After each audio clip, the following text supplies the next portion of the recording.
압수수색의 의미는 추경호 원내대표의 비상계엄 당일 행적이 뭐냐, 이게 목적일 텐데 계엄이 여러분들 다 기억하시듯이 지난해 12월 3일입니다. 그런데 압수수색 영장 기간을 작년 5월 9일 원내대표 선출일부터 설정을 했어요. 변호사님, 국민의힘에서는 추경호 원내대표가 무슨 신통력이 있어서 그때부터 이 계엄을 준비했겠느냐 이거거든요. 추경호 원내대표가 선출된 당시부터 어떠한 행적을 가지고 있는지에 대한 그런 수사가 필요하다고 특검이 판단한 거 아니겠습니까? 특검팀에 대해서 더불어민주당이라고 해서 개입을 할 수가 없어요. 특검팀이 그러한 부분이 살펴볼 필요성을 인지를 한 거고, 거기에 대해서 법원이 한번 평가하지 않았습니까? 네. 그 영장 자체가 발부되었다는 것은 그 필요성을 법원도 인정을 했다는 겁니다. 모든 수사의 기본은 그 특정한 시점에 대한 수사뿐만 아니라 왜 그러한 일이 발생했는지에 대해서 이전 행적도 수사할 필요성이 있는 것이고요.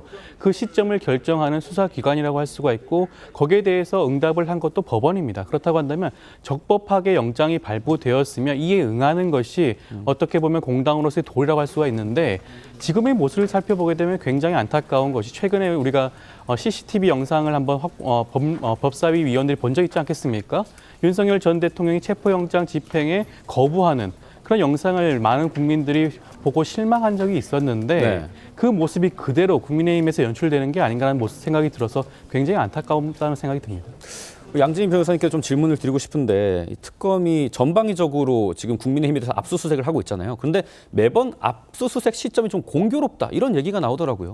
그렇죠. 그러니까 앞서서 이 중앙당사 압수수색을 할 때는 이 국민의힘 전당대회 날이기도 했고, 또 권성동 의원에 대한 압수수색은 또 연찬회의 날이기도 했고요. 네. 그리고 이번에 추 원내대표실 압수수색도 사실 청문회에 좀 많이 이제 관심이 가 있던 그렇죠. 그런 시점이기 때문에 시점상 공교롭다라는 이야기도 충분히 나올 수 있는 것은 이해가 됩니다. 그래서 일단 지금 가장 중요한 것은 압수수색이라는 영장이 발부가 된 건 맞죠. 그런데 이것을 집행하는 과정에서 지금 국민의힘에서 물론 전례가 없는 원내대표실에 대한 압수수색이라는 점에 반발을 하는 것도 있지만, 제가 생각했을 때는 그 범위라든지 기간이라든지 이런 부분이 너무나 과도하다라는 측면의 반발도 있다라고 보이거든요. 네. 그래서 정치적인 이야기는 서로 주고받고 오갈 수 있다라고 보더라도 법률적인 차원에서 이제 접근을 해봤을 때 어떠한 그 비상계엄에 대해 인지했을 가능성이 있다라고 해서 가능성만으로 이렇게 압수수색을 하는 것은 무리하다라는 측면이 있기 때문에,